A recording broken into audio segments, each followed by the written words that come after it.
Hi, everyone. Thanks for listening. We have a great show for you today. We have Gavin Smith, who's a council member with the town of Lexington and also the president and founder of the Inspyre group. We get into all of his time in the campaign, how he started out with Nikki Haley, his time within the Trump campaign, and then where he is now with Lexington. So I hope you enjoy. Thanks for listening.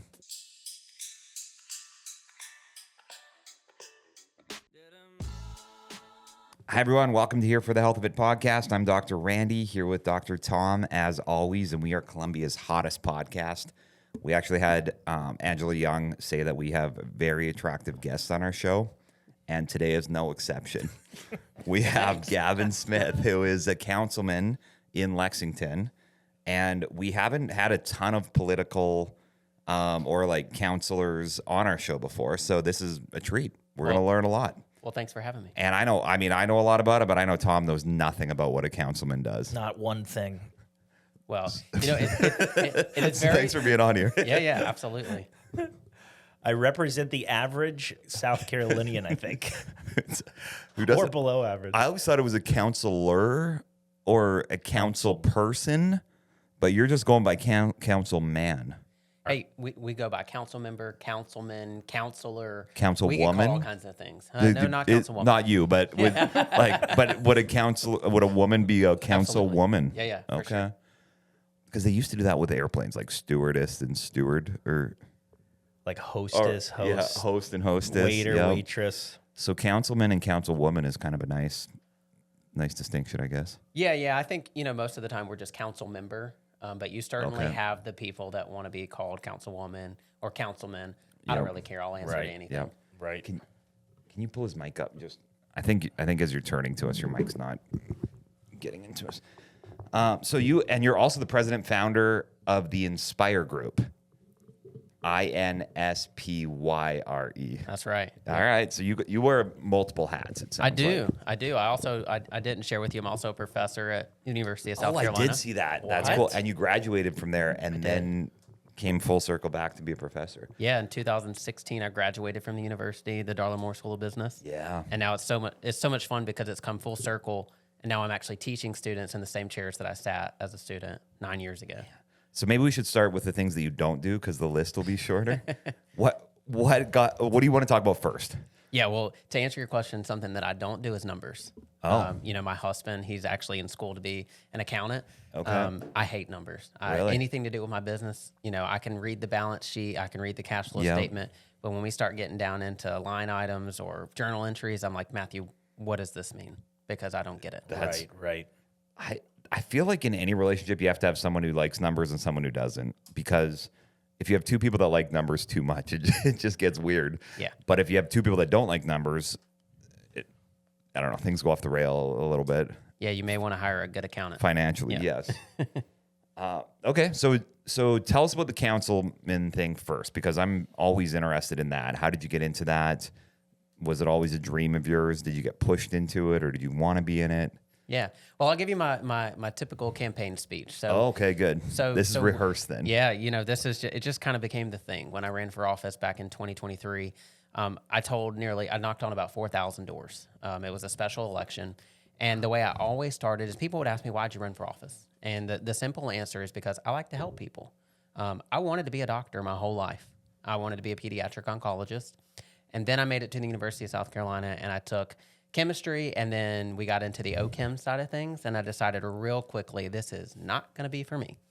And at that same time, then Representative Nikki Haley, she was running for governor, and no one knew who she was. She was just, the state house rep.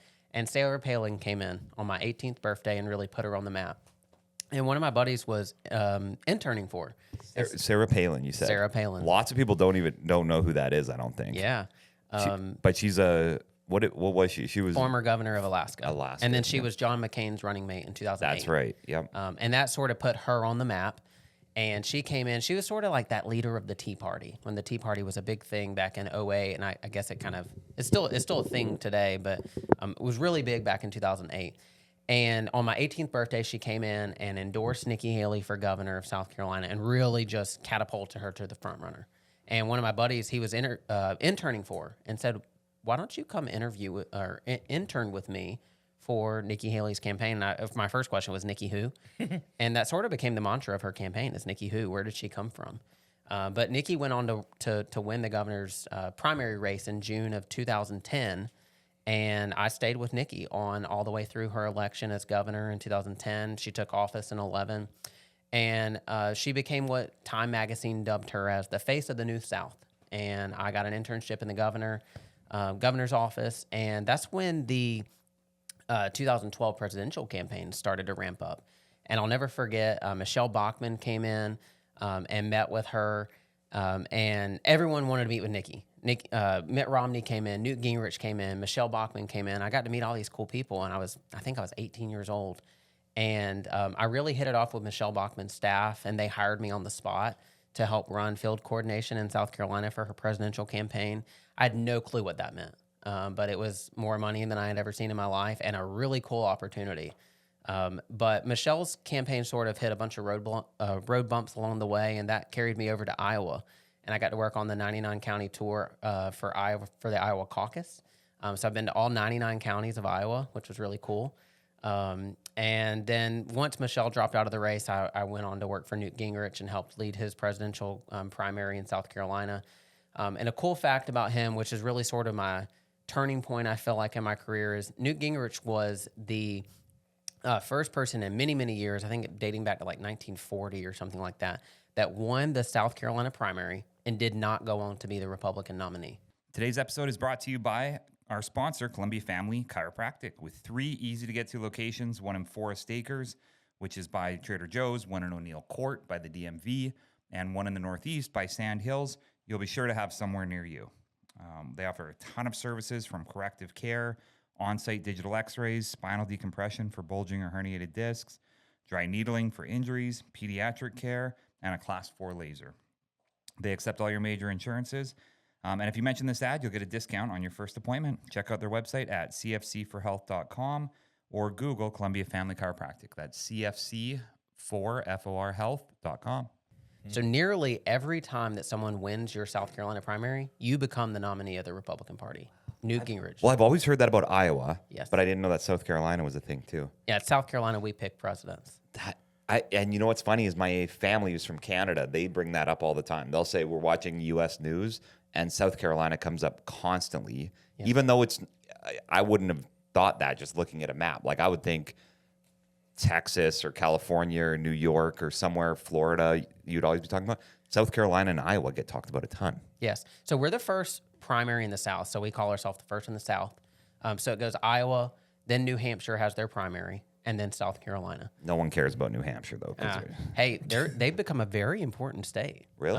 Donald Trump, that's sort of, he lost the Iowa caucus, but went on to win the New Hampshire primary. And Donald Trump was already on the map, but that really was a turning point. And then he came to South Carolina and won South Carolina and just cleared the field after that. Wow. And that's what you're seeing in politics today. But I did that with Newt Gingrich in 2012, and we won South Carolina, and he didn't go on to become the nominee. And I went to work for Mitt Romney for a brief time, and then I worked for Senator Katrina Shealy, helped with her campaign, a bunch of local campaigns. And then that sort of led me to my 2016 career. I was a senior at the University of South Carolina. I was walking out of the Russell House, and I got this phone call that Donald Trump was interested in interviewing me for a political endeavor. Wow. And I genuinely thought that it was one of my friends playing a prank on me. And I said, yeah, right, who is this? So your phone rang, and you just picked up an answer that you didn't, or a phone number that you didn't recognize? That's right, yeah. Which, do you still do that? No, actually, I got an unknown call this morning. I was like, yeah, I'm not answering. Not a chance that I would answer that. I answer them. Yeah. Oh, you do? Yeah. Probably like 80%. You're a better guy than me. Yeah, I want to know what's going on. It turns out it might be the president, future president of the United States. Right. But lo and behold, I ended up getting hired on the Trump team. I was a senior at the university at that point. I worked for him all the way through his election as president in 2016, went up and served in D.C. for about 2 years in his administration, and then came back. And I started my company. And then there's a whole fiasco. We tried to open a beer garden in the town of Lexington. That was a whole debacle in itself. And that sort of is what helped launch me into local politics. We had a special election come up, and everybody urged me to run. And I decided, what the heck, I'll jump into municipal politics. And I did a special election campaign that launched in February 2023, won election in May of 2023.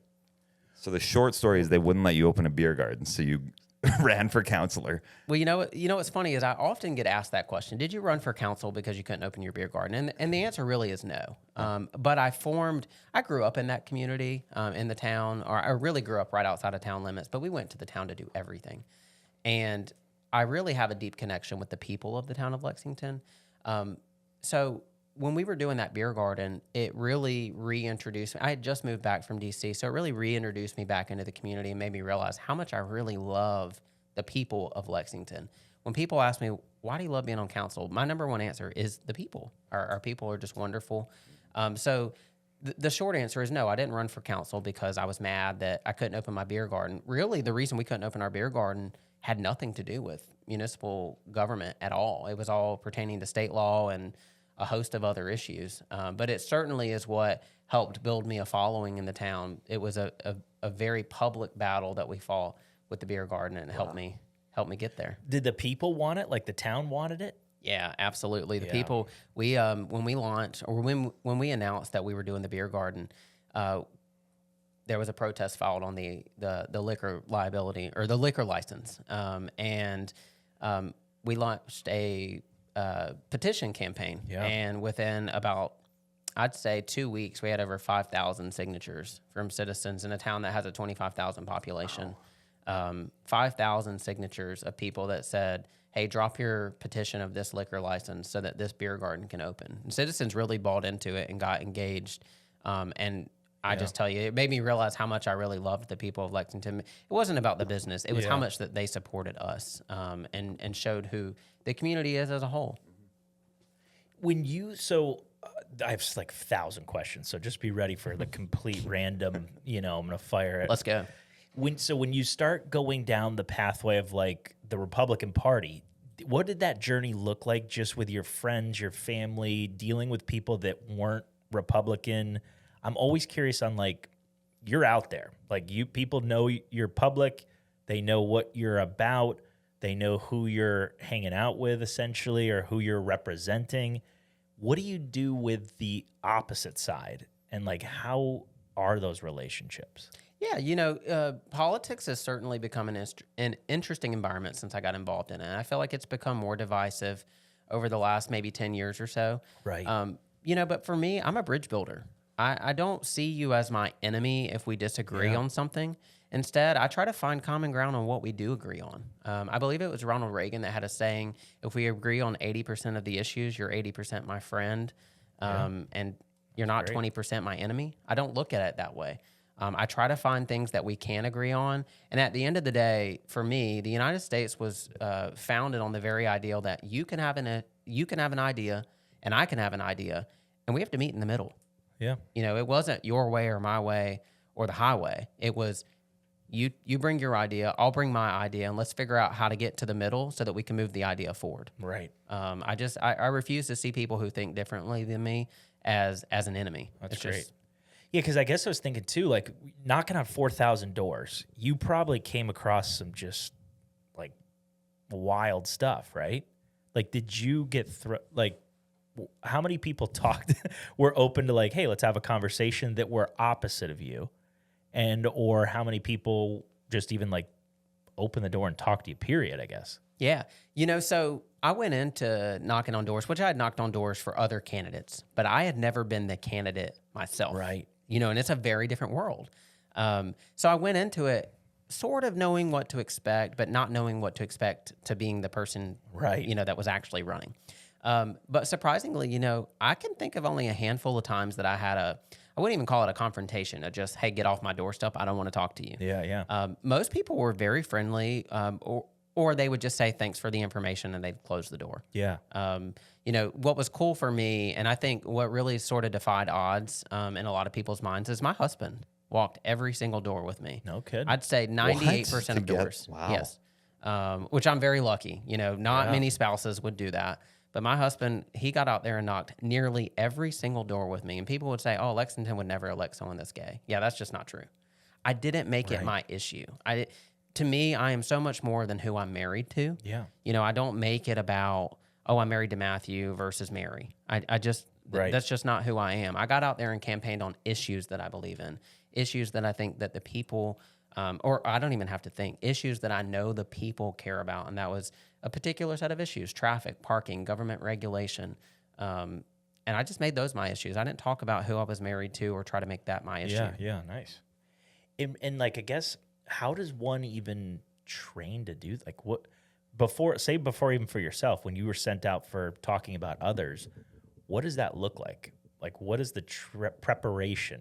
Like, have like a 30-second spiel, have material, like what could people be learning on that? I'm going to give you a twofold answer. The first one is, how do you train a random person to go door to door for you? Yeah. You give them what's called a palm card or a flyer and basically a little script. Hey, I'm Gavin Smith. I'm here campaigning on behalf of Donald Trump for president, and I want to see if we can count on your support. Wanted to give you some information about him. It's a simple script that they go up. For, yep. These days, we use an app. And on that app, there's some questions that you try to get them to answer. That app feeds back into a database that helps us identify voters, that helps us figure out whose support we can count on or who are voters that we need to try to convert. So that's the typical playbook. Now, for me, I was very different. You know, when we were in school and we got interims and report cards, and every time they got sent home, mine was the report card that always said, Gavin talks too much in class. And when there was an opportunity for a parent-teacher conference, oh, believe me, my parents had to take the parent-teacher conference because Gavin talked too much in class. Right. So I never had an issue going to doors, talking to students, or not talking to students. I never had an issue going to doors and talking with people because it's been who I've been my whole life. Yeah, great. That's all. What's the longest conversation you remember that you were at a person's door? Yeah, for sure. I can remember one house very vividly, and I was there for over an hour and a half. Wow. Yeah, just talking everything and anything that you could think of. And then I met some sweet, older ladies that you could tell they just wanted someone to talk to. Hang out, yeah. And some of those people I still keep in touch with. No kidding. Just checking in, one Miss Deborah. I just remember her, and she still keeps in touch with me to this day. And that's something else that I love about small town politics. Coming from federal government, where I served, it's very different than local government. You no longer have a staff that you really rely on, to help solve a constituent's issue. You are the constituent services. Yeah. If their trash didn't get picked up or they've got a pothole on their road, you figure out how to get that fixed with the staff at the town. It's wild the way that people would answer their door to me. Like, I have two daughters, and part of our Kloss family training is, do you ever answer the phone if you don't recognize the number? No. Do you ever answer the door for a mail? Never. Do you ever answer the door for someone that you don't know? Never. And that's just like our life training, because I find that they don't have the discernment to necessarily know, like, is this a person that is campaigning for something, or is this a person who's going to push into my door, or is this a person who watched me leave the house and now they're showing up to ring the doorbell? And my grandmother came to visit, and she opened the door for somebody who was, I think, selling solar or something like that, and told them that I wasn't there. And I was so mortified because it's just so different in their generation than my generation. So do you think from a safety perspective, answering the door makes sense? Or do you hear things even in Lexington? I don't really know how paranoid I am. Tom always says that I just think differently than everybody else. So this could be a case, but I don't know if I'm over paranoid or if you just think it's probably good practice not to answer the door for someone. Well, it's really funny that you say that, because typically when people answer the door, the first thing that so many people said is, all right, are you here to sell me a new roof, or are you here to sell me solar? Right. I mean, that was the common response. And I'm like, well, I'm actually not here to sell you anything. I'm here to ask for your vote. But, I certainly see your concern there. I'd like to think that people just open the door for me because I look like a friendly guy. Yeah. I was young. That was something that I felt like resonated with so many people. When I would go to their door, they'd say, it's nice to see a young person running for office. I've really made that one of my issues. We stood up recently the Youth Ambassadors program in the town of Lexington, and all the council supported that. But it's a group of students from our local area high schools that come in and they learn how local government works. They get to go through all the departments. They get to meet with council. They get to meet with staff. and really just bring young people into the town, because I don't think that's something that we did well. And I'd like to think that's something that, you know, I brought my impact to at the town. Yeah, it's great. Now, I saw you were on like CNN or networks quite a bit. Is there any intimidation with any of that stuff? Do you look forward to things like that, or is that something that, like, based on the network, you're like, ooh, how's this gonna go? Yeah, you know, I mean, I've done Fox, I've done CNN, I've done Fox Business, I've done MSNBC. I think I've done them all. You know, for me, I'd go back to I've always been able to talk to a brick wall. Yeah. You know, for me, it's never really been intimidating. Now, certainly when I was first learning how to do television or podcast or radio, I always liked to write out what questions I thought I was going to get, and then write out some bullet points. And then Matthew, who not only helped campaign with me, but is also like my sounding board, he would be like, yeah, you didn't do very well. And I'd say, well, what do you mean? I hit my points. He's like, yeah, because you were trying to remember what you wrote down. And so I learned very quickly that I don't really prepare for interviews. I just sort of say what I think. Now, I certainly do my research and I read and you know, all of that, but I don't write talking points anymore or try to figure out what questions I'm going to get. I just go in and naturally respond. Yeah, it's good. How I think in the moment. I love that because we do the similar thing with our podcast too, where we talked about having questions that we just ask everybody and kind of have a flow to it every time. But it just can make it boring or less interesting if you're not actually asking things that you care about or saying what you actually think. Yeah. And which I think politicians do that a lot, where no matter what the question is, they just give a different answer. It's like, hey, what do you think of this issue? And then they just, well, that's a good question. Let me first just say the thing that I want to say or my talking point. Yeah, and you know, whether you love him or not, and we won't make the politics the podcast about him. I think that's something that almost every American could resonate with Trump. How he changed the game of politics.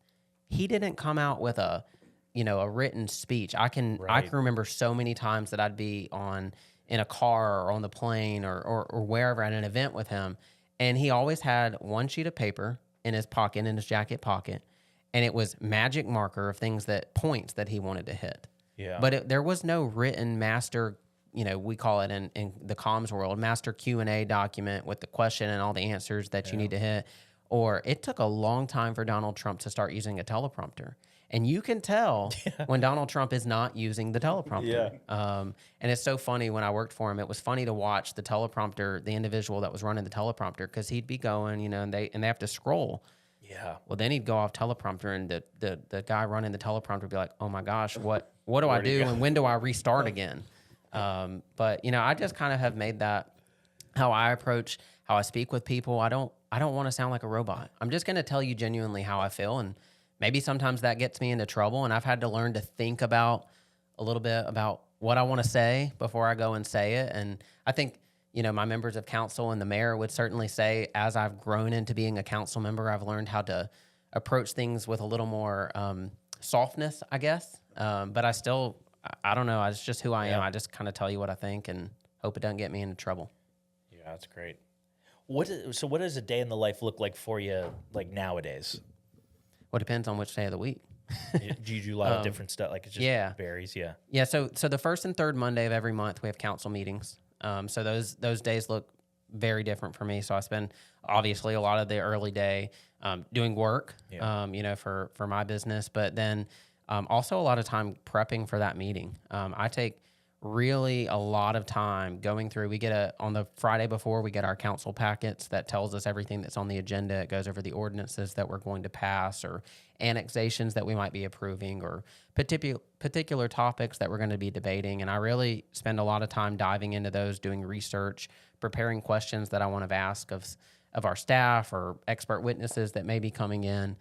So that's kind of what a council meeting day looks like. But on your typical days, I mean, it really just varies. I always say this job is what you make of it. We are not bound to go to any meeting. If you don't want to go to a council meeting, you don't have to go. There's, you only answer to the citizens. Right. Now, there is no council meeting that we don't have council members show up. That never happens. But outside of those 2 council meetings per month, we have committee meetings. We have meetings with constituents. Your phone's ringing from constituents. You have, different things that maybe you want to do, projects that you're working on at the town. I mean, 2 weeks ago, I spent 2 hours on 2 different days at town hall learning about different topics, whether it be roads or some information related to our parks and recreation in town. Yeah. But aside from all the things that, we do on council, I also teach. So I'm spending time grading. Right. I'm spending time teaching, and then trying to grow my businesses as well. So it's very busy. And I often work 60, 70-hour weeks, but that's okay because I'm doing what I love. I firmly believe that saying that if you do what you love, you'll never work a day in your life. And everything that I do, I love. I refuse to do something that I don't love. Yeah, that's amazing. And tell us about your business then. How did this get started and what do you do there? Yeah, so the Inspyre group started when I left the administration in 2018. And it actually started, it sort of pivoted since from the way that it initially started. So Dominion Energy was purchasing SCNG, and they hired me to do a lot of the public affairs or public relations work. So I helped with the Public Service Commission. I helped with community engagement and community support of that acquisition, and we saw that project through their purchase. But shortly after that, I really felt like I wanted to help the small business community. When you're a small business owner, you don't have a huge marketing budget. I'm sure you two have experienced that. You have to get creative with ways that you can market your business, and that's what I wanted to help businesses solve. So my business helps mostly small businesses on the marketing side. We sort of have 2 divisions: public relations and then marketing.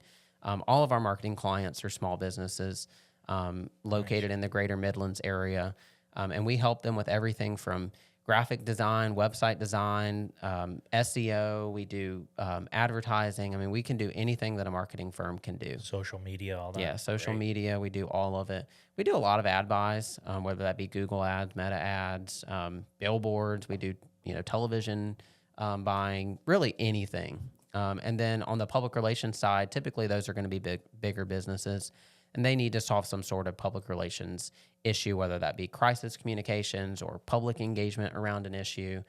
We've worked with school districts. We've worked with corporations.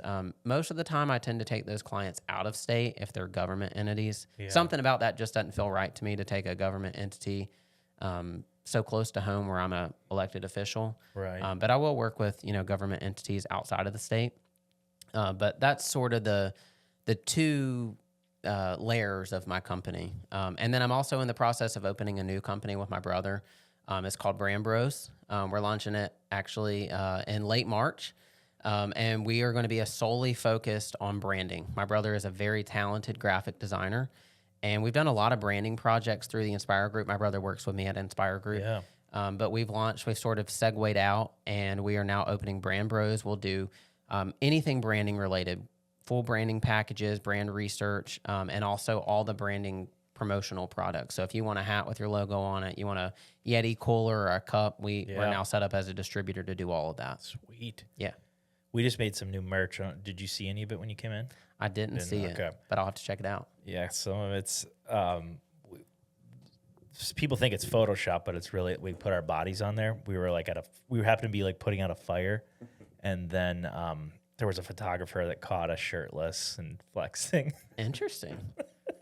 So yeah, but we might need to hit you up for some merch. Like we need that. That's kind of something we struggle with is ideas. Since we're Columbia's hottest, we feel like that's a great catchphrase, but we need to run with that a little bit. So more. we need to find some hot products. Exactly. That's why we go to burning fires and save children and take our shirts off. But. So kind of you. So it's a lot of branding and marketing, but to different groups, it sounds like. So you've got the whole division that's like the big government side. Then you've got what would it be, 5 to 10 employee business who needs to just kind of outsource their marketing. Right. And then now the whole branding side, yes. Which it sounds like would be more personal branding. No, we've done some personal branding clients. Obviously this new company hasn't done any work because we're still launching it. But through the Inspyre group, we've done a lot of branding work. We've done some small personal branding projects, but most of this is like a business, that wants, Oftentimes they'll come to us, I want to rebrand, I want a new logo. And I say, well, let's talk about your brand. Your brand is not just your logo. Your brand is so much more than that. It's what people say about you when you're not in the room. That is what your brand is. Now you have your brand assets. That's your logo, your fonts, your colors. Let's talk about those things. Yeah. But if we're going to take on a branding project, let's talk about it comprehensively. What do you want people to think and feel about you? Yeah. And I help people think through that. And that's something that I really enjoy, but my brother is also really, really talented at that. That's awesome. Is he older or younger? No, he's younger. Younger? Yeah, he's 4 years younger than me. Wow. Nice. Tell us about Matthew. Does he ever go by Matt? Yeah. Matt, as I'm calling him Matt. Most people call Matthew, but I'll call him Matt sometimes for When he's in trouble? When you're mad at him? yeah. When he's mad, I call him Matthew. Actually, when he's in trouble, I call him by his full name. You know, us in the middle South, name, too. Yeah, Matthew Aaron. Yeah. But yeah, Let's hear the love story. How'd you guys meet? Give us the whole details. Yeah, this is a great story. I love telling this story. So Matthew, I had gone through a bad breakup. Matthew had gone through a bad breakup, and Matthew was in Washington, D.C. I lived in D.C. at the time, but I was not in D.C. I was visiting my best friend Michael down in West Virginia. He went to WVU. Yep. So I was down there for Halloween weekend. Matthew was in West Virginia seeing another guy at the time, and that guy happened to be my friend. His name's Ben. And I saw Matthew on Ben's Instagram story, and I swear, hand on the Bible, I responded, I don't know who he is, but tell him he's going to be my husband one day. What? I swear. Just had the so vibe. aggressive. Yes. Yeah. And Matthew, Wow. in typical Matthew fashion, said, yeah, he's out of his mind. No way, that guy doesn't even know me. But lo and behold, the next week we started talking, and the rest is history. Really? Yeah. How long ago was that? That was in 2018. We started dating in 2019. Okay. And we got married in 2023. And here we are. Yeah, it's been a fun ride. He lived in Dallas at the time. He moved to DC. We lived in DC. And then we actually moved here to South Carolina in 2020 during COVID. The beer garden sort of came to life while we were here during COVID. And we decided to make the move. That's exciting. 2018 was a big year for you. Yeah. You kind of shifted your politics world. What was the first? Was it a DM? Is that how you guys reached out? You Instagram, sent nice. something into him, into his. No, actually, so I sent that message to Ben. Ben told him about it, but then I actually posted a song on my Instagram story, and Matthew swiped up and responded and was like, "It's such a bop." I'll never forget it. I got the message, and I was so excited that I got the message. Yeah. And we started talking, but we actually went through a little period where we stopped talking because I, quote, got on his nerves. Yes. Yeah. He loves to tell this He story. doesn't mess around. That's the best reason. Yeah. But the short story is I had moved into a new apartment, and I was waiting on, I had bought a new mattress. Yeah. And I had told Matthew about the mattress, and they had delivered the mattress, and Matthew was on the phone complaining to me about how terrible his day was.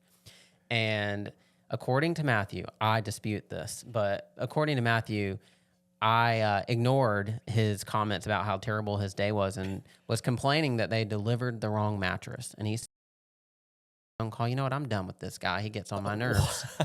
And for a couple months we didn't talk, and then friends in DC kind of brought us back together. We actually struggle with how we first started talking again. Yeah. We kind of don't remember it. What brought it back? Yeah, we really don't. We think it was just mutual friends being together. Yep.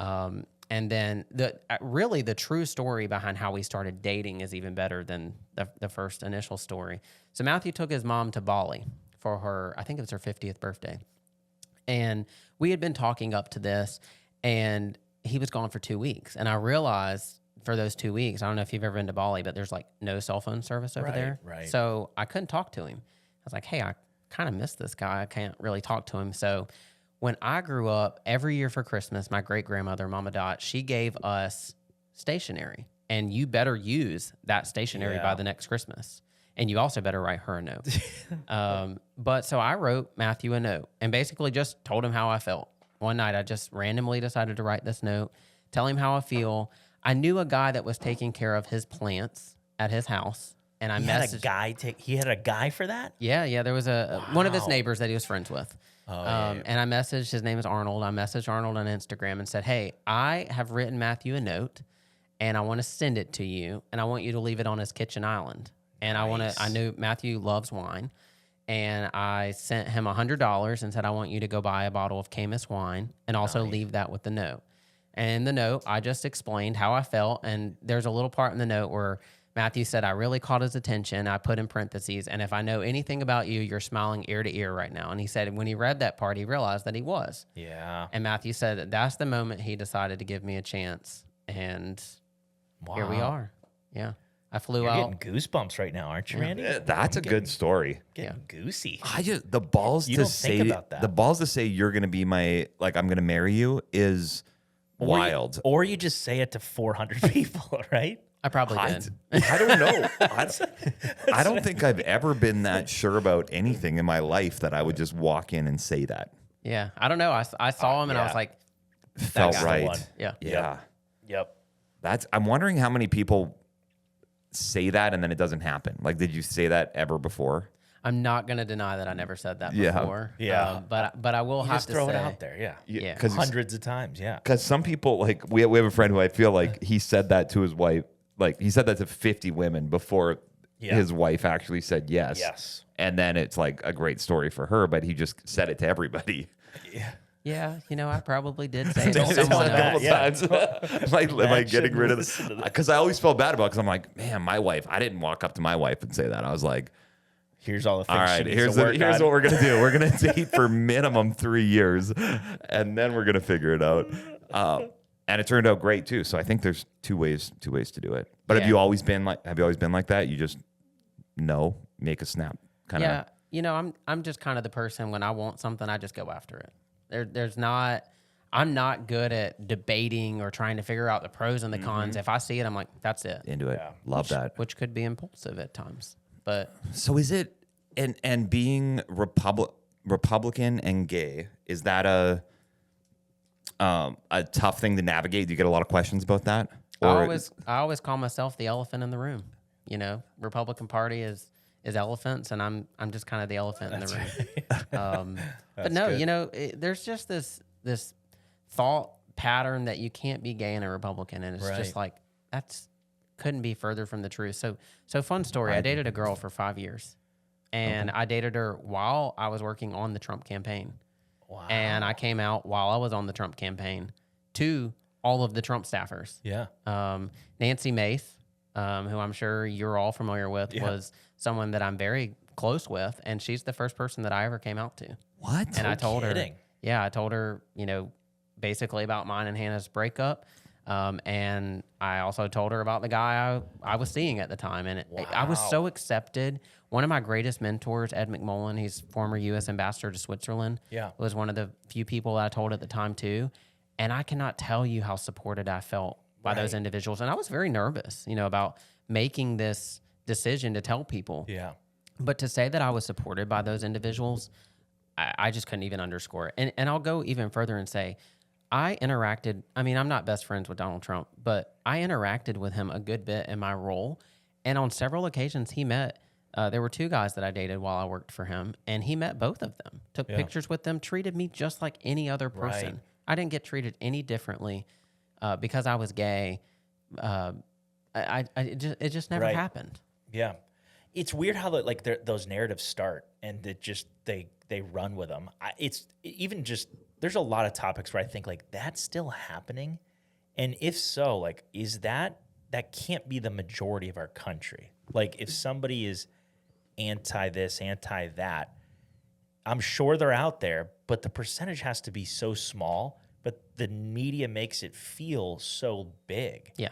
And it's just hard for me to wrap my mind around treating somebody differently that's different than me. You know what I mean? I can't wrap that people exist like that. I'll tell you, I saw one of my mentors recently, and he said, I really worried for you when you ran for office in Lexington because it's deeply conservative. Yeah. And he said, I worried what was going to be said about you and if you could win that seat for that issue alone. Right. And I can tell you, when I knocked on those 4,000 doors, there were 5, half a dozen at most that said anything about it. Right. Now, granted, I didn't go to the door and say, "Hi, I'm Gavin, I'm gay." Right. You know, like I Right. just went to the door, Yeah. introduced myself as the candidate, and talked about the issues. And if Right. you figured that out, amazing. Now, there were things that were said about me during the campaign, and I won't call anyone out, but there were individuals that said, "Well, he wasn't honest with people because he didn't go to the door and say, 'Hi, I'm Gavin, I'm gay.'" But I don't look at it that way. You Why don't go to would the door you? and Why would you? right. You don't go to the door and say, "Hi, I'm straight." Right. I mean, you just go to the door and you are who you are. Right. You know, so that was said about me. And then on election day, I will never forget. I was standing at one of the precincts and I got a phone call. I can't remember actually who called me, but they said, "Have you seen the signs?"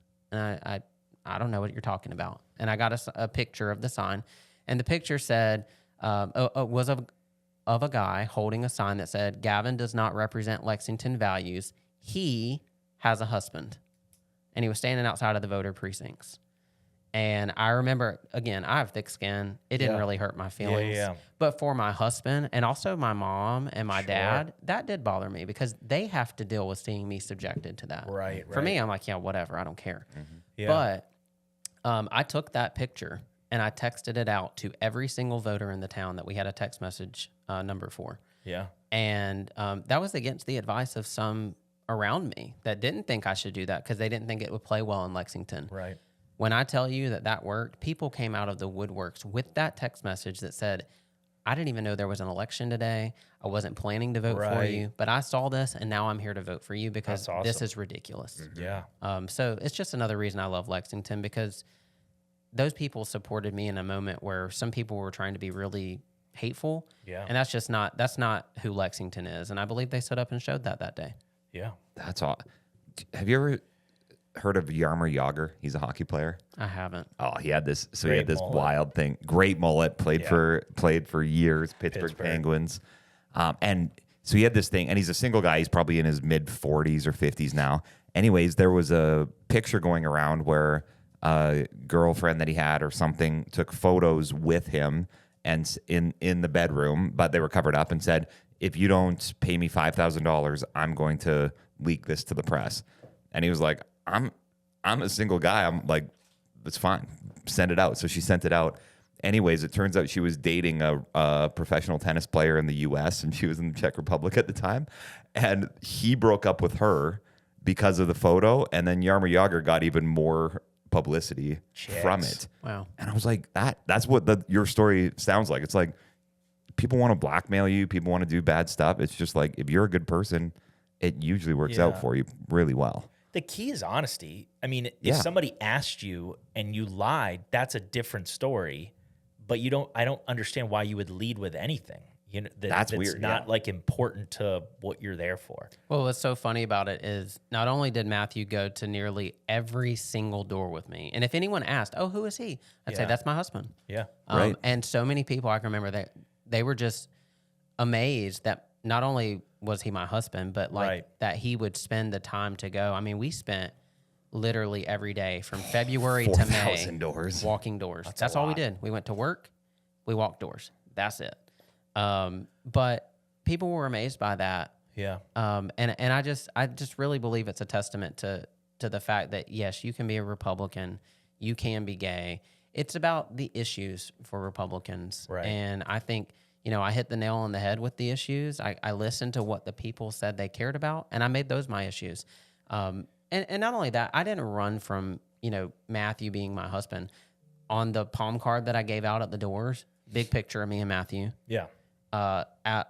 In the bio, Gavin lives in Lexington with his husband Matthew, Matthew, Right.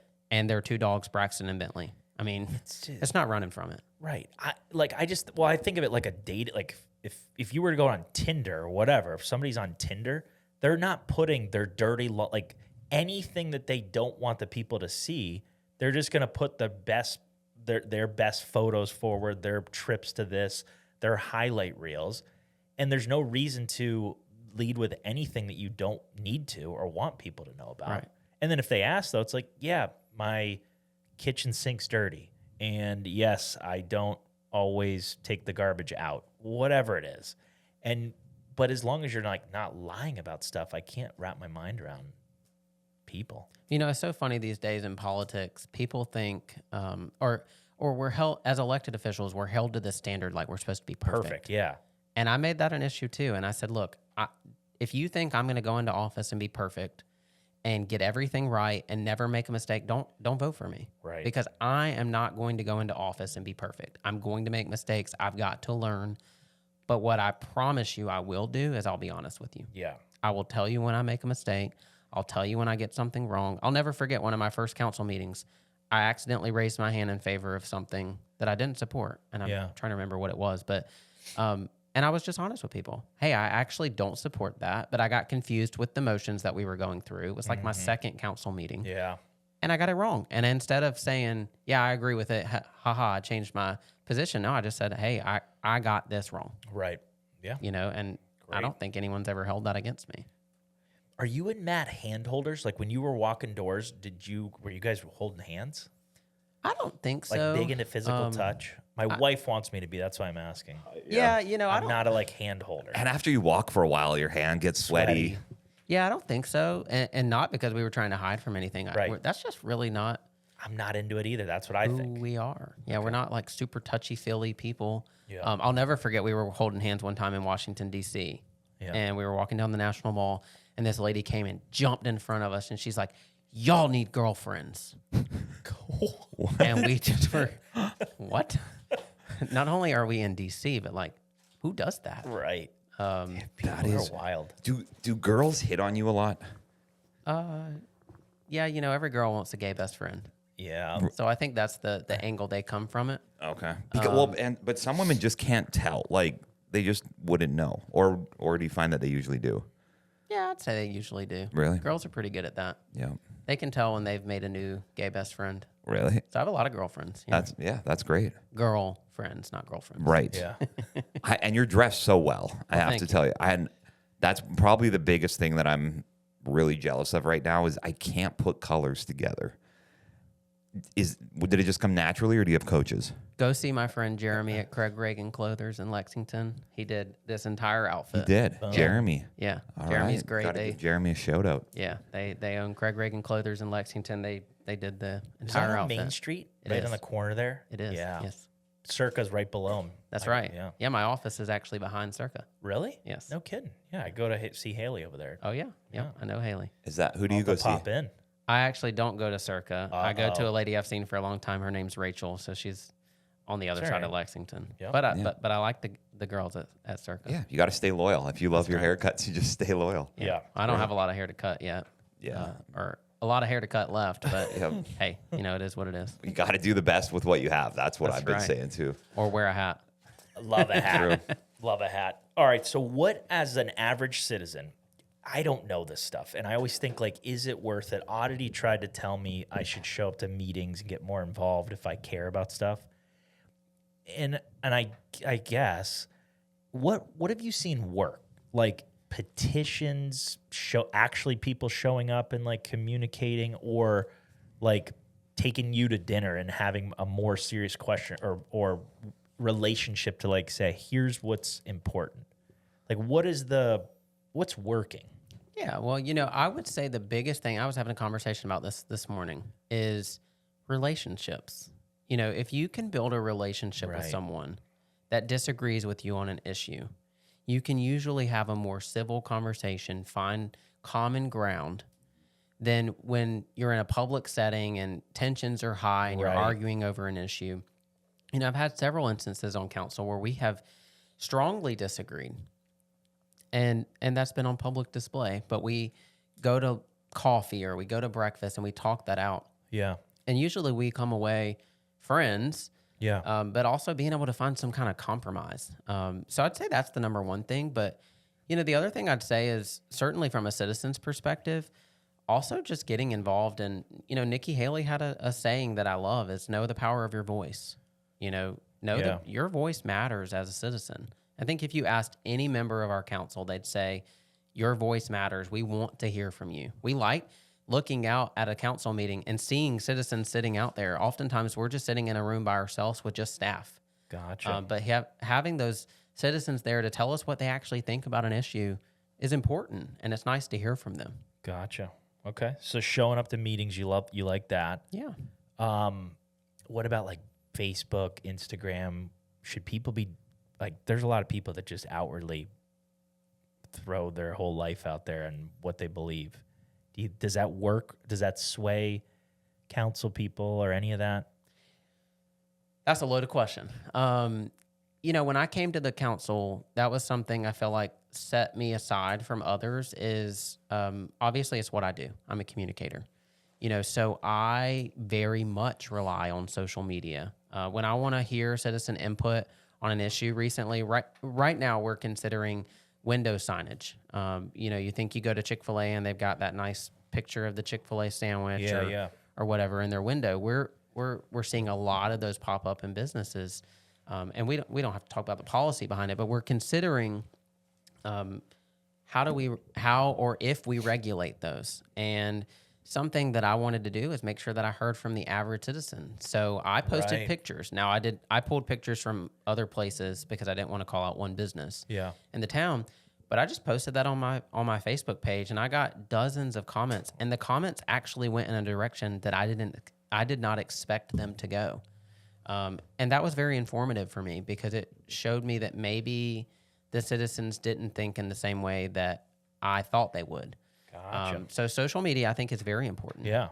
Now, I will say, I'm going to take that one step further and say one of the most surprising things, and thinking back on it, I'm surprised that I'm surprised, is just the things that people will say on social media. I think that people forget, and maybe this sounds soft of me, that we as elected officials, we are people too. And the things that people will go on my Facebook page or my Instagram page or on the Happenings in Lexington page and post about you, you have to remember that, I don't have children, but other council members, their children see that. Right. Their mothers, their fathers, their spouses, their grandmothers. And then they start, well, why are people saying this about you? Yeah. And I tell you, sometimes I just wonder, like, how do you have time to go on Facebook and just say just some god-awful things? Yeah. Just, hey, send me a message and let's talk through your concern or why you think a certain way. There's one guy that I can think of, and I won't name him, but nearly every post he goes on my Facebook and he just has something negative to say about me. And I know why. Yeah. I know what the issue is. It's because he doesn't like that I'm gay. But there is something he just says I'm a disgrace, I'm awful, people should be ashamed that I represent them. It's like, what is that accomplishing? Why don't you sit down, let's have a cup of coffee, I'll even buy the coffee for you. Let's sit down and talk about it. Because I would bet on 95% of the issues, we probably agree. Right. 100%. Yeah, I agree. And I wish there was more of that, like just talking it out. Yeah, and the people that are outspoken about stuff like that too, usually have the biggest issues that they're hiding, and they're more critical of other people. Like I always hear, there's never someone more successful than you criticizing you. That's what all my business coaches and Hermosi said. And I'm like, actually, yeah, that is almost true. The people who are doing really well want to lift other people up and help other people. The people who aren't or are doing things they know they shouldn't be doing usually are the most critical ones of other people. You're 100% right in that. And, again, what I was saying is people, I just think that they forget. And I think that we all deserve as elected officials, and even people in general, deserve to be held accountable. But I always say I was elected to serve you. I was not elected to be disrespected. And I don't mind saying that. Some say I shouldn't say that, but I didn't get elected to be subjected to hateful comments. I got elected to see how can I help you. Right. And people don't see, those comments. I have thick skin, but there's days that I have bad days, and I get one of those comments, and it's like, man, that makes me feel like crap. Right. And I have to deal with that internally. And some people are like, oh, that's soft. Well, it's reality. Right. We all have bad days. Well, and they've proven like there's physiological changes in your body. They've done these studies on water where like literally they just tape like a word to it that's negative and then another with a positive word and like crystallize it, and it's chaos in the negative word.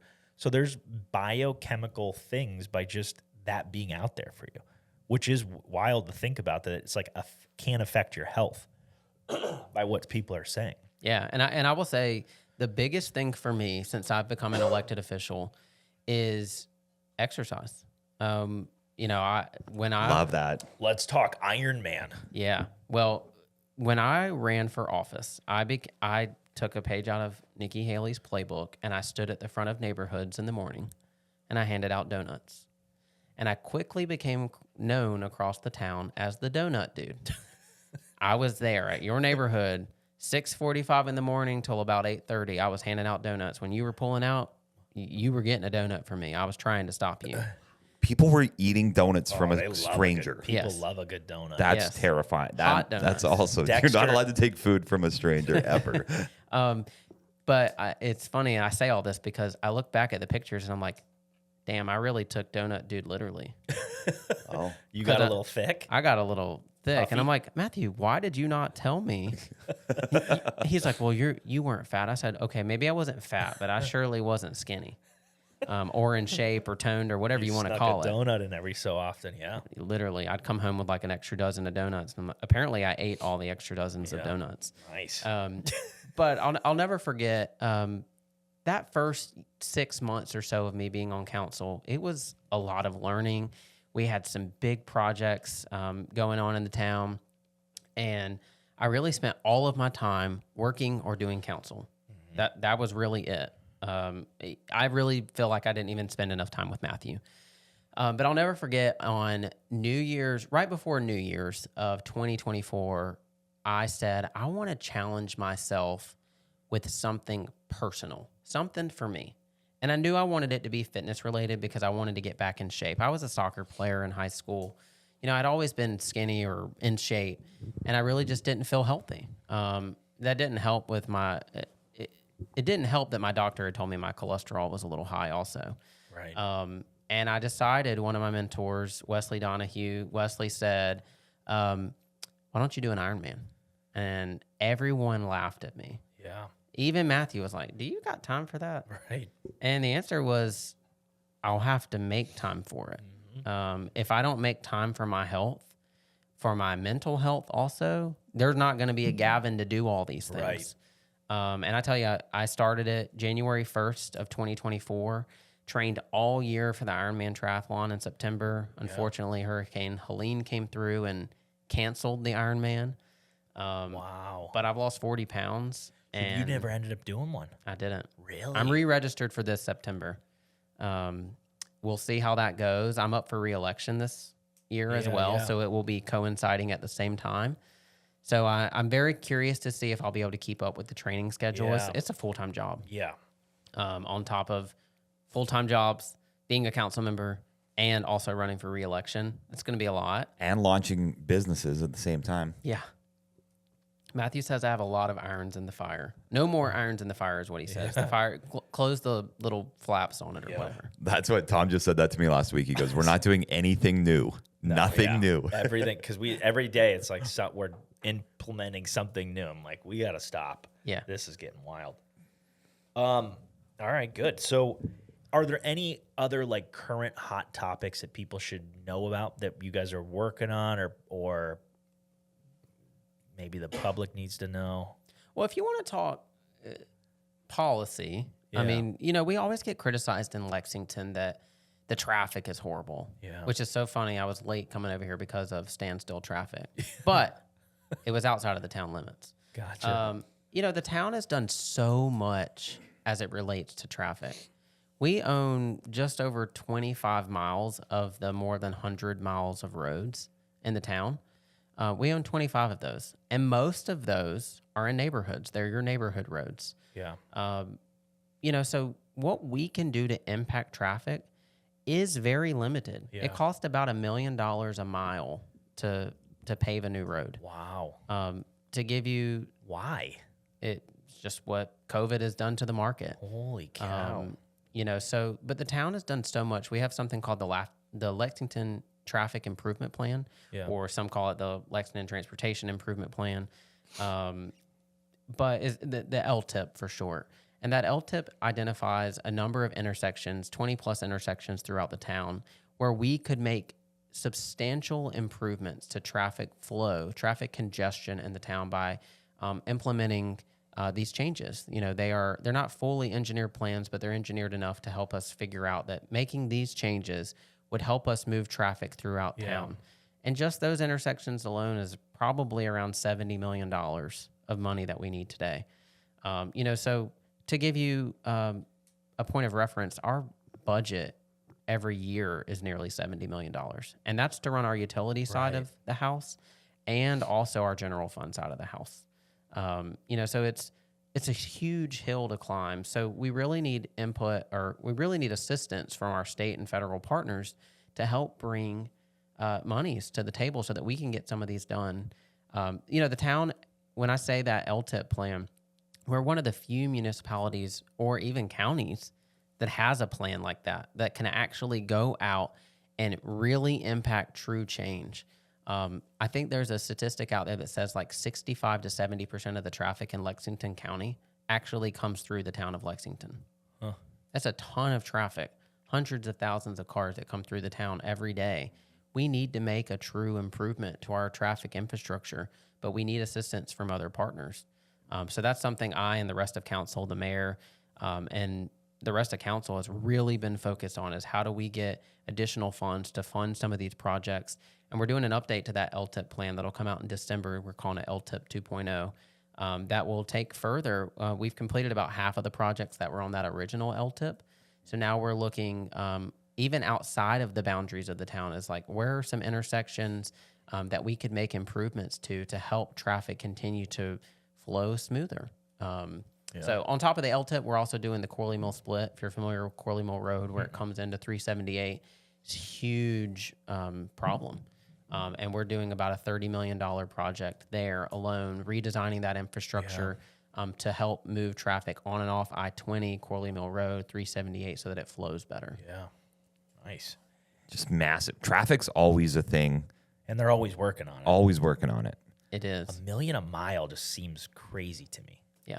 $1 million a mile. And honestly, it probably is a little more today, just as we consider the economy and what has happened after COVID. I wasn't on council during COVID. Yeah. But I know like there are projects that were estimated in that original LTIP. It was done, I think, in 2018, 2019. So pre-COVID projects. And then when we bidded those projects out after COVID, the project costs were triple. I mean, like we can think of $400,000 projects now, like $1.2, $1.3 million. Are you big into traffic circles? I like traffic circles. Yeah. My family's obsessed with them. Yeah, they help traffic Feels keep very moving. foreign. My dad would talk about traffic circles for hours if you let him. How much he loves them. Yeah, Obsessed. traffic keeps moving. Yeah. I mean, I could see that. There's I feel like there should be more accidents with them, but I don't know if there are. Right. Four-way stops are extremely dangerous, I think.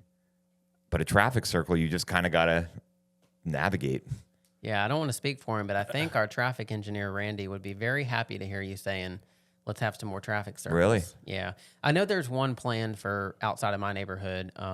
Again, long plan before me, but it's a very convoluted intersection. Traffic backs up a lot there, and I think they call it like a dog bone traffic circle, where it's like two traffic circles that come together. Wow. And they say that it would just completely solve the issues at that intersection. I'm like, let's get it done, because it is an awful intersection, but it's not up there on the priority list right now. It's actually on the very outskirts of town.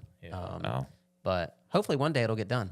So Ho Chi Minh City in Vietnam has the biggest traffic circle I've ever seen in my entire life. Really? Thousands and thousands of people in the traffic circle at once, most of the motorcycles. It's crazy. Wow. But they just all roll in and out. Chaos, it makes zero sense how it works, but it's just a traffic circle that's the size of a city block almost.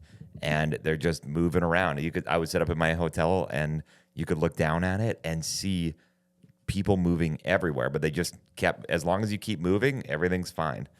I mean, there's honking and it's, people are cutting each other off, but in general, I think I'm coming around to traffic circles big time.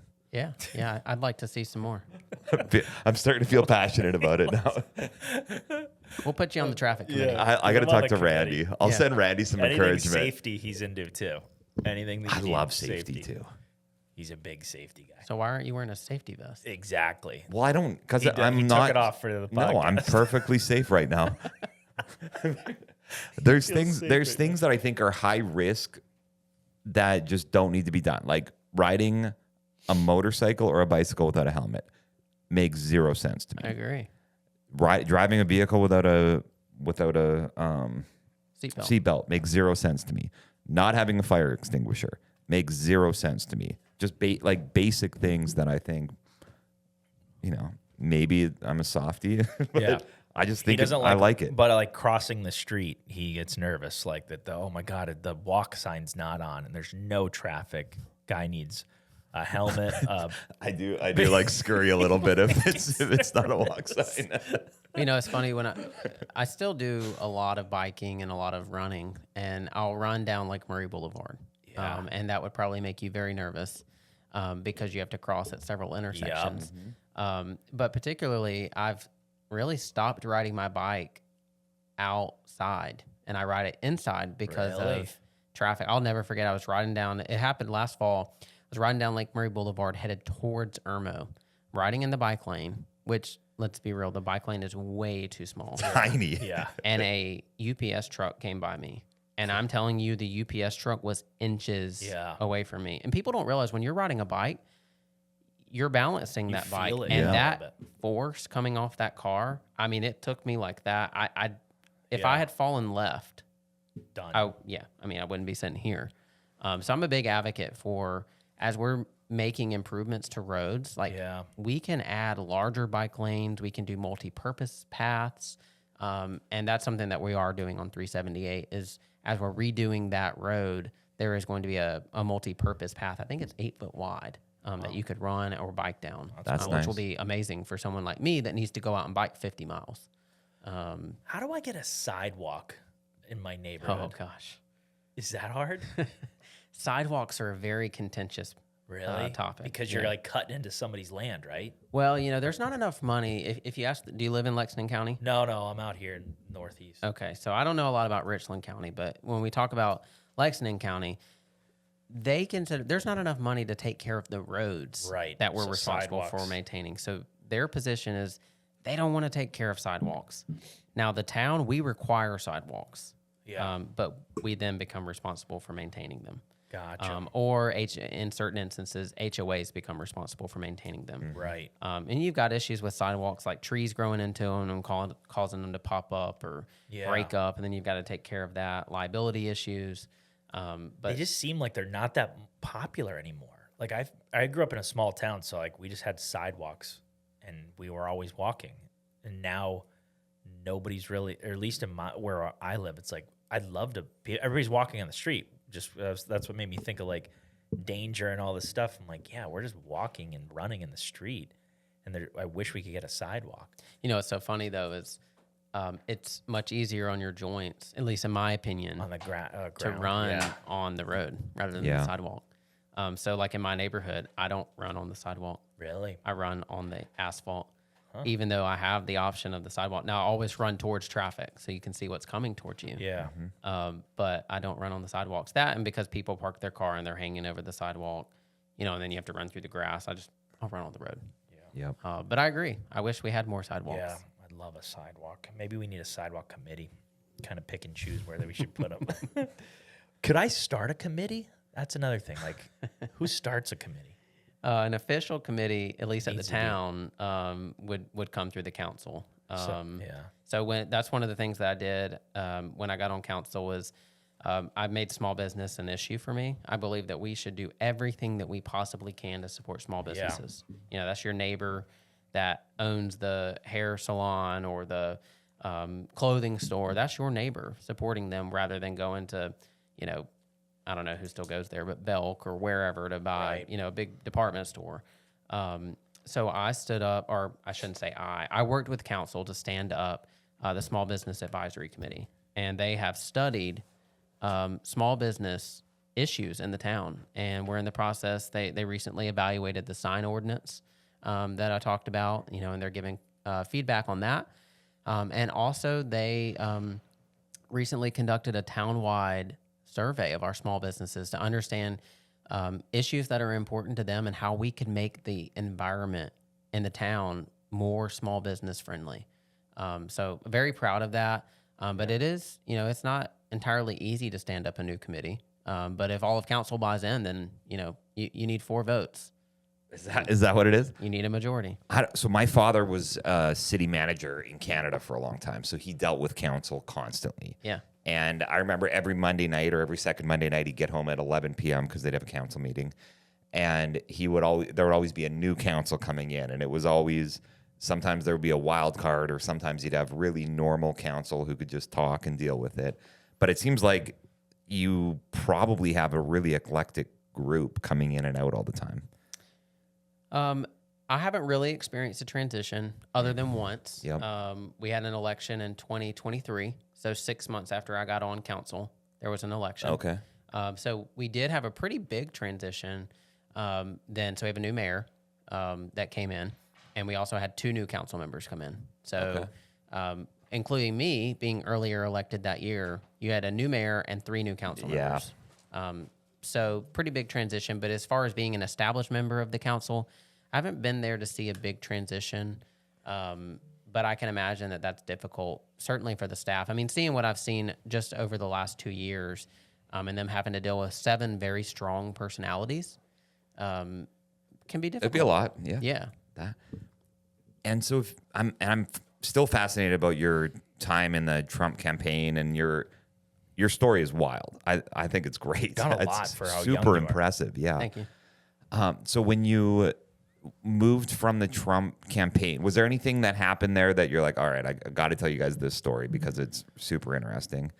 And then part 2 of the question is, when you decided, okay, I'm gonna now come out and start dating and break up, I kind of want to hear more of that story too. I felt like I dated her for a long time, I broke up with her, then I started telling people, and then I moved back here.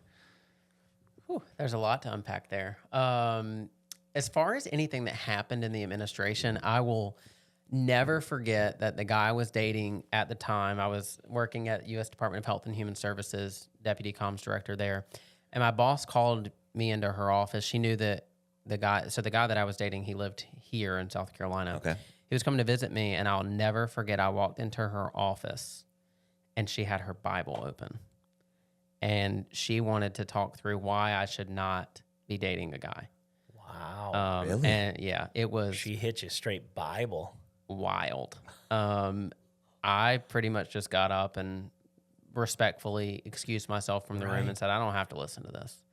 I always knew I was one of the very first people hired on the campaign. So that gives you a little bit of security. Like, all my friends are in the White House. My former boss was the White House press secretary. I just felt, I don't want to say, invincible, because I certainly wasn't invincible, but I felt like, I had friends there that would take care of me if something crazy happened. And that always proved to be true for me. I still keep in touch with many of them. So that would be something crazy that happened. Now, as far as my experience coming out on the campaign, I just can't underscore how grateful I am for how that process went. I didn't know what that was going to be like. I dated that girl for 5 years. And were you just not that into her sometimes? Like, you would look at her and be like, yeah. I get asked that question. You don't a have lot. to you don't have to answer anything. No. I get asked that question a lot. Like, did you always know? And I think, I was trying to convince myself, what that feeling inside wasn't true. Also, 2010 versus 2015, 16 was like a very polar opposite. Yeah. I remember, like, when I was in high school, graduated in 2010, like, I don't even really remember gay people. Right. Like now, like the high school kids, I have high school kids, in the town that are on the, or that intern for me, I'm sorry. And it's just normal to them. Like, they don't even blink an eye that I'm gay, and again, I don't make it an issue. I don't introduce, hi, I'm gay. It's just not who I am. But, back in 2010, I felt like people would have kind of looked at you differently. But today I just feel like no one blinks an eye at it. Yeah. No. And I think people like you, and I had a family member who was, and just didn't lead with it or make it weird, just act like a great person. And I think that goes so far in people's just I don't know, not even worrying about it, not even blinking an eye at it, because they just know so many people now that are so great. It doesn't matter, you know? Yeah, I just look at it as I have blue eyes, I have blonde hair. It's that being gay is just another trait like that. Yep. I don't know. I don't walk up and say I have blue eyes. Yeah. There's no reason to walk up and say I'm gay. You'll figure it out. I'll talk about Matthew openly, and if you don't like it, that's okay. Yeah. We can agree to disagree. I always believe I don't ask you to approve of it. I just ask you to respect me. Yeah. That's all I demand. And I won't put up with being disrespected. Yeah. And I won't hide away from who I am. But as long as you respect me but you don't agree with me, that's okay. Yeah. And I'll reciprocate the same thing. I don't agree with you, but I'll respect you. Yep. That's it. Are you still friends with Hannah? No. Gone. No, she doesn't have anything to do with me. Yes. I guess I can understand why. Yeah. But no, I don't have. I don't want to say I don't have anything to do with her. She doesn't have anything to do with me. Yeah. Yep. Gotcha. What do you, Matt, do for fun? Like, what's a Friday, Saturday night look like besides knocking on doors? So we're both obviously very into health and fitness. So Matthew's a marathon runner. Really? He just ran a marathon 2 weeks ago. He ran the Publix marathon 2 Sundays ago. So we do that. We train a lot together, whether it's running or I might be riding my bike and he'll be running. Yeah. He absolutely refuses to do triathlons with me. He says he doesn't. Not a swimmer. No, he doesn't have any desire to jump in a pool and swim. Yeah. And he certainly doesn't want to bike. Do you guys talk when you're training, like running next to each other? Depends on what kind of run we're doing. Yeah. If we're doing a fast run, probably not. But if we're doing like a slow, just a distance run, yeah. A nice jog. Yeah, I actually like to talk while I'm running. It helps me regulate my breathing. Yeah. But sometimes, it's funny when we started when I started my training. Matthew's been a runner for many years.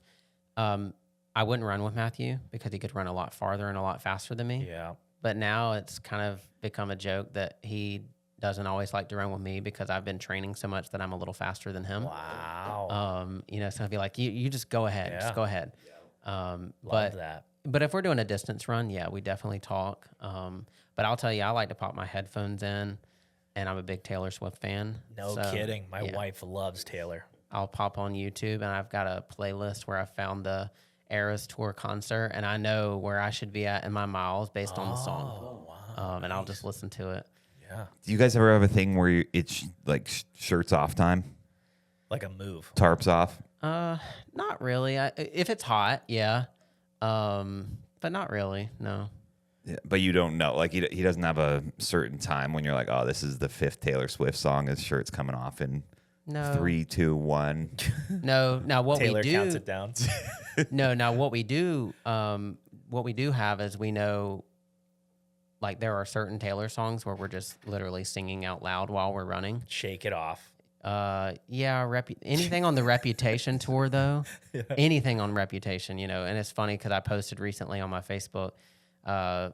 I share a lot of personal stuff on my council page as well, and I shared, that I ran a 10-mile run, and I was sorry to anyone that had to listen to me sing while I was running down the dam, because I don't care if you're walking past me, I'm still singing. I don't care. And a lady had messaged me, and she said, I actually saw you running and you were singing. Stick to your day job. But yeah, so we do sing out loud a lot. And it was kind of funny at first because, like, why is he singing out loud? But I kind of picked it up from him, and it does actually help regulate your breathing. Nice. Yeah. So you guys work out together. What else? Dinners? Now, I want to clarify.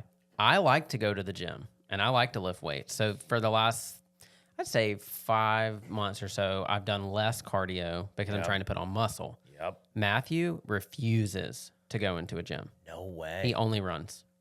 We got to get him in there. Yeah. It'll be good for his joints. If you can figure that out. Matthew, if you're listening, it's time to get in the gym and lift some weights. See you at 5 a.m. tomorrow. Now, see, that's something else I don't do. I am definitely a night gym person. Yeah. I'm not going at 5 a.m. I wish I had that spirit. Right. But I'm definitely a night gym kind of person. I am too. 7 o'clock at night. Yep. Love that workout. Yep. So, but aside from health, whether it be running or lifting weights, we're big football people. So Matthew went to the University of Georgia for his undergrad, and then he always tells people that he stayed for his grad degree just for 2 years of football under Kirby Smart. So go Dogs. I picked that up from him. But also Matthew, what I haven't shared is Matthew quit his job last summer and decided that he wanted to go back and get his CPA. So he's in school at the University of South Carolina, the Moore School. How does he just wake up and go, hey, I want to be an accountant? Well, so he sees me being a small business owner, and he sort of envies my schedule.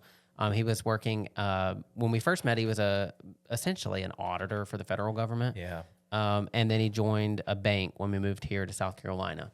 And he started doing bookkeeping. He started a bookkeeping business and working with small businesses, and he got to, I guess, about a dozen clients or so, and just really loves that work, but he can't do taxes. And he had talked about it. And finally, one day I looked at him and said, okay, if you're going to do this, go do it.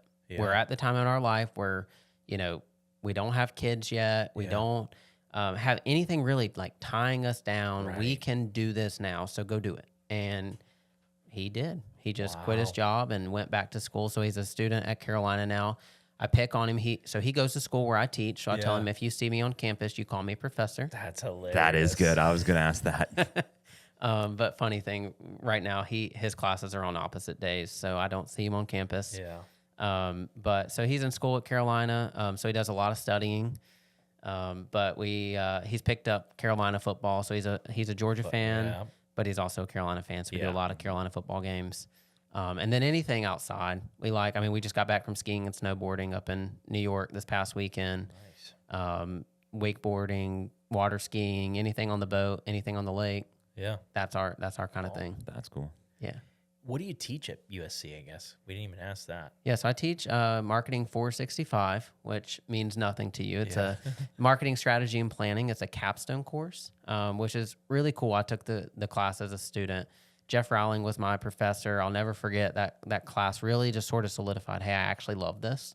Yeah. So that class, what you do is you work with a real life client. Our client, when I was a student, was General's Hot Sauce. Yeah. You go into the grocery store today and you see the hot sauce, that's the grenade bottle. My group actually helped come up with the packaging and the marketing plan around that. That's cool. So the Moore School is very unique. We have a Center for Marketing Solutions, where companies can actually pay in and use students as a resource. And they get assigned a project in this class. My students are working with Blanchard Caterpillar. Oh, yeah. And essentially they are designing a go-to-market strategy from start to finish for 2 new lines of tractors that are being rolled out. Wow. So they're about halfway through their marketing plan. And at the end of the semester, they'll button it all up and then they'll present it to the client. And hopefully the client will actually use one of the strategies or a combination of the strategies to roll these new lines out. That's awesome. Yeah, do you know Jeff Savage? He does a class on entrepreneurship, I think. I know the name. I don't know him personally, but I have heard the name. Yes, he did similarly. Like with their class, we used our chiropractic businesses, and they did like a whole diet. Like they looked at acquisitions, they looked at marketing strategies, they looked at all kinds of stuff, and it was pretty neat. Yeah. And then they presented it all. It was beneficial for sure. Yeah. It's a really, when I was a student. It was probably the best experience I had, being able to be hands-on. Yeah, real life. If I want to learn something, I'll go back to snowboarding this past weekend. The instructor is trying to tell me, do this, do that, and it's like, well, that's great, but I just need to get out there and actually get do on it. The hill. Yeah, get out there, fall, make mistakes, and that's what you do in these classes as a student. Is you get out there, you make mistakes as you turn in your assignments. Your professor's giving you feedback. And by the end of the semester, you've got a good marketing strategy you've learned. And to me, that's like one of the greatest takeaways that you could have as a student is knowing exactly how to put together a real life marketing strategy. Nice. What advice do you have for students now, as you've had all this life experience and now you're a professor and you see this next generation of students coming in? What do they need to know? I'll give them 2 pieces of advice. The first one is sort of the mantra I live by in life: can't is not an option. And it is another Nikki Haley quote.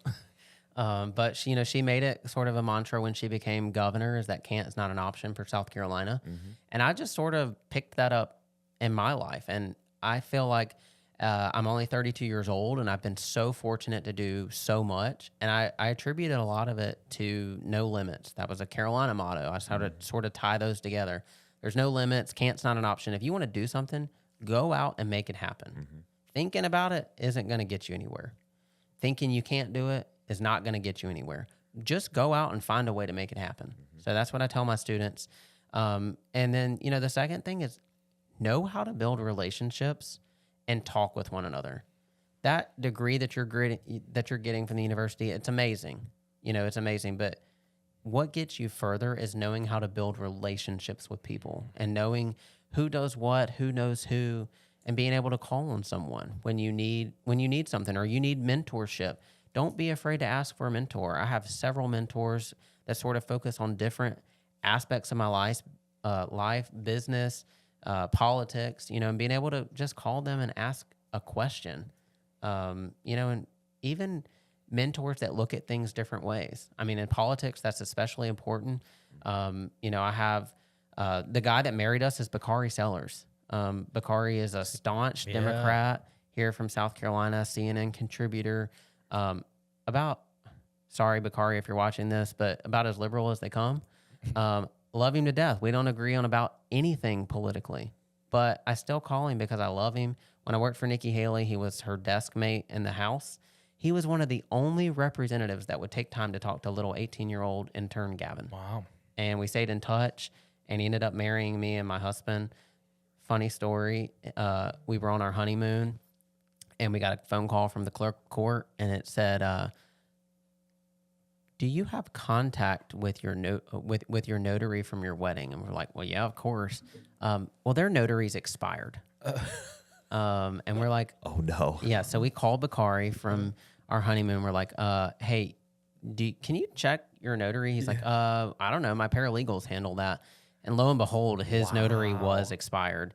And I always pick on him. I'm like, leave it to a Democrat to do that. But they told us we were going to have to get remarried and do like all this stuff. But luckily, there was someone in the audience that was also a notary, so they allowed her to sign the marriage license. But I say all that because we have such good humor between the two of us. I can say that and not be taken offense. Or he'll say something nice on TV, and I'll text him and say, hey, like, I really appreciated your take on this. So having mentors from different areas of the spectrum. I mentioned Nancy Mace. Nancy, some people love her, some people hate her. She's a good friend to me, a mentor to me. I can text her and ask her what she thinks about an issue. And, another Republican might think something completely different. So just being able and willing to hear different perspectives. Right. And then form your own opinion. And don't be afraid to take a stand on your own opinion. The nuance side of it is nice. Yeah. And I think the anxiety and depression that came out of COVID was also hard on this next generation too. Making friendships, meeting new people, speaking their mind outside of an online forum just hasn't been done very much.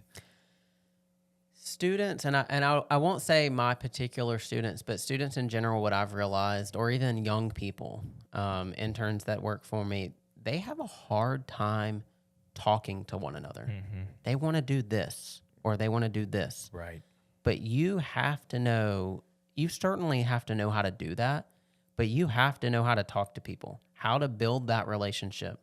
I mean, to me, everything in my success or experiences or even failures has been about relationships. It has been about being able to rely on others to help you with a business problem or a political problem or, a personal growth problem, or opportunity, on the flip side of that. Being able to rely on someone to get advice has been critical for me. I attribute a lot of my success to that, is just being able to find common ground with people and being willing to listen and understand that I don't know everything. I firmly believe that a good leader doesn't know 50% of what they really need to know. It's that they surround themselves with experts who do, and they're willing to take that advice and listen to those people.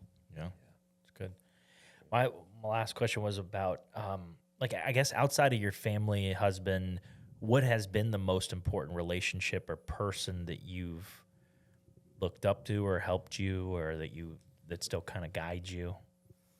I would say it's hard to pinpoint one person. Ed McMullen is someone that I really, really look up to. Ed was my boss on the Trump campaign here in 2016, and he went on to become the U.S. ambassador to Switzerland and Liechtenstein, and is someone that I still go to for advice frequently and just really, really look up to him. I was very worried about how I was going to be perceived by him, or how the news of me being gay was going to be received by him as the leader of the Trump campaign in the state. And to see that man just welcome me with open arms and tell me, like, who cares? Like, you're Gavin to me, and I'm never going to look at you differently. I just can't imagine where I would be in life if that conversation had gone a different direction. I mean, I think I would have really just sort of clammed up and been afraid. And he just showed me you don't have to be afraid. And I think I also attribute a lot of the reason that I don't make it about me being gay. It's just not my issue because of Ed. Ed said, you're Gavin, focus on the issues, like just be who you are and be proud of that. Was there a time, like what made you go into being a Republican? Like, when did you start knowing that decision, or where you more stood on topics? I'd probably go back to Nikki Haley in 2009, 2010. Seeing the distinction between her and all the other Democrats that were running, and just sort of figuring out where I stood on the issues. Yeah. I'll quote another Nikki Haley quote. Government was never intended to do all things for all people. And I believe that. Government should be limited and let the people take the power in their hands. And I see that more in the Republican Party today. I believe in fiscal conservatism. I don't believe that, we should support, the government shouldn't support everybody. You should be free to support yourself, make your own opportunities. And I think I just resonated with that message of the Republican Party versus the Democratic Party. Mm-hmm. That's great. My last thing is for Matthew. I think if he just did one 30-minute weight session a week, he would realize how much better his body feels. Shoulders would get stronger, hips would get stronger. He's been thinking about this for 30 minutes. Well, it's not about, and Matthew, it's not about how you look. It's about how well your joints are functioning. Yeah, when he finished this last Publix marathon, I have a funny picture of him, and he looks like a starfish laid out. And he's like, my hips hurt, my legs hurt. And I literally told him, I was like, you need to cross train. Yep. That's your issue, is you need to do some cross training. And it's so funny. I literally bought him a personal trainer last year, and he loved him. But unfortunately, he had a very bad experience. His personal trainer quit, and he just kind of got shuffled around from personal trainer to personal trainer. Mm-hmm. And I think that kind of scarred him. He just never went back. Right. But I tell him, I'm like, you need to just go do a simple leg workout. Go do a simple upper body workout. Yep. Doesn't have to be heavy weights. You don't have to start out, trying to get huge legs. You just have to do it. Yeah, because Matthew is literally a toothpick. He weighs like 115 pounds. No. And he's like, I guess Matthew's probably 5'8", 5'9". Not super tall, but wow, I mean, he is he's a twig. Sorry, Matthew. Got to get his protein in too, maybe then. Yeah. For him to put on muscle, I mean, he would have to. Does he eat much? Oh yeah, he could. Really? He could eat anything and everything that he wants. It makes me so mad. He'll go to McDonald's and get 2 Big Macs and a large fry and a milkshake and not put on an ounce of weight. Me, I'd be like, the donut dude again. Yep. This has been fun. Thank you so much for doing this. I know you're a busy guy. We have learned a ton about you. You seem like you're on top of things at Lexington. How can people support you, or what would the next steps be if someone was listening to this, really wanted to support you? Well, if you want to learn about me, if you want to learn more, connect with me, you can go to my Facebook page, facebook.com/GavinSmithSC. Same thing for Instagram at GavinSmithSC. Mm-hmm. You can go to my website, gavinforlexington.com. But I'd say more than supporting me, just support your local government. If you are from the town of Lexington, get involved in the town. If you're not from the town, there is so much that happens in your local government that people don't realize. They affect your roads, your trash pickup, the parks in your community, the local events in your community. So, I would love to hear from you, but I'd also encourage you to get to know your local elected officials. There is so much that happens at the local level, and I can't underscore how important it is to know those people and be engaged in your local governments. Mm-hmm. Love it. That's great. Well, thank you so much. All the best. Thanks for listening, everyone. Thank you. Here We're here for the health of it. for the health of it.